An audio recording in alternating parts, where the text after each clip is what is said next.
Ketika dunia sibuk debat, Indonesia sibuk kerja. Ketika Malaysia mulai gelisah, Papua malah bangkit. Dan saat negara lain pamer pencitraan, Indonesia bawa bukti pembangunan. Papua, wilayah yang dulu dianggap beban, kini jadi senjata strategis Indonesia. Bukan cuma buat kawasan timur, tapi juga buat kawasan Indo-Pasifik.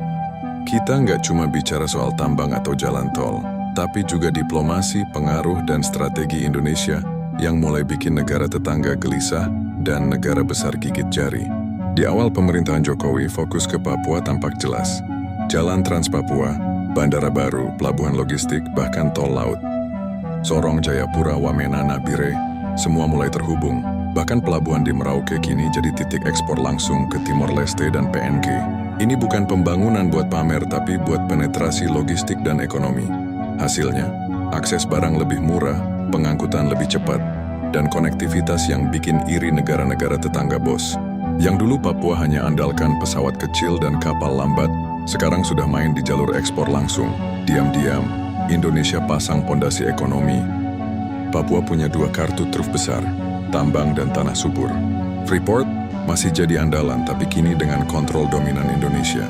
Pemerintah juga mulai lirik potensi lain, tembaga, emas, hingga rare earth.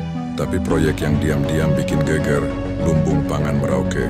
Area pertanian skala besar ini tak cuma untuk domestik, tapi juga disiapkan untuk ekspor, terutama ke Timur Tengah.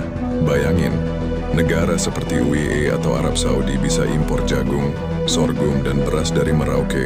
Saat negara lain panik soal krisis pangan global, ini kartu strategis yang diam-diam disusun rapi. Kalau tadi kita bicara tentang tanah, logistik, dan ekonomi, sekarang kita masuk ke medan yang lebih halus tapi efeknya keras, soft power. Dan ini yang bikin Australia, Malaysia, dan negara-negara Pasifik mulai panas dingin. Pusat pendidikan kejuruan dan budaya di Papua kini mulai buka beasiswa bagi pelajar dari Fiji, Kiribati, bahkan Vanuatu. Kampus seperti Poltek Kelautan, Institut Teknologi Papua, dan lembaga seni lokal jadi pusat pertukaran budaya. Anak-anak muda dari Pasifik mulai kuliah di sini dan bawa pulang pandangan baru soal Indonesia. Ini seperti diplomasi mahasiswa yang pernah dilakukan negara-negara besar. Bedanya, Indonesia nggak banyak ngomong. Tapi ketika mahasiswa asing pulang dan jadi elit di negaranya, siapa yang mereka ingat? Indonesia. Pelabuhan di Papua sekarang tak hanya layani barang dari Indonesia ke Papua, tapi juga dari Papua ke kawasan Pasifik. Indonesia sudah mulai uji coba rute ekspor langsung dari Pelabuhan Sorong dan Merauke ke negara-negara pulau kecil di Pasifik Selatan. Hasil laut, kelapa, dan rumput laut diolah di Papua lalu dikirim ke Fiji dan Tonga. Australia yang tadinya dominan mulai kehilangan pangsa.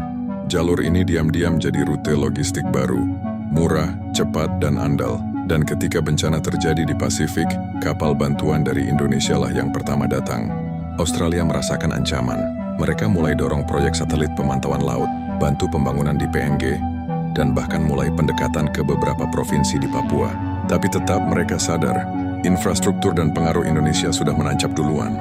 Malaysia, mereka nggak bisa komentar banyak karena dulu sering anggap Papua cuma urusan internal Indonesia yang berat.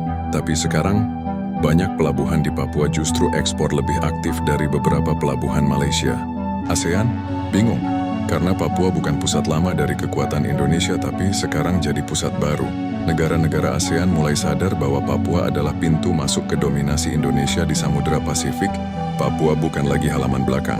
Papua adalah panggung depan. Bukan hanya untuk RI, tapi juga untuk proyek kekuatan masa depan kawasan. Dengan infrastruktur keras dan strategi soft power yang rapi, Indonesia menciptakan kekuatan ganda, ekonomi yang nyata, dan pengaruh yang dalam.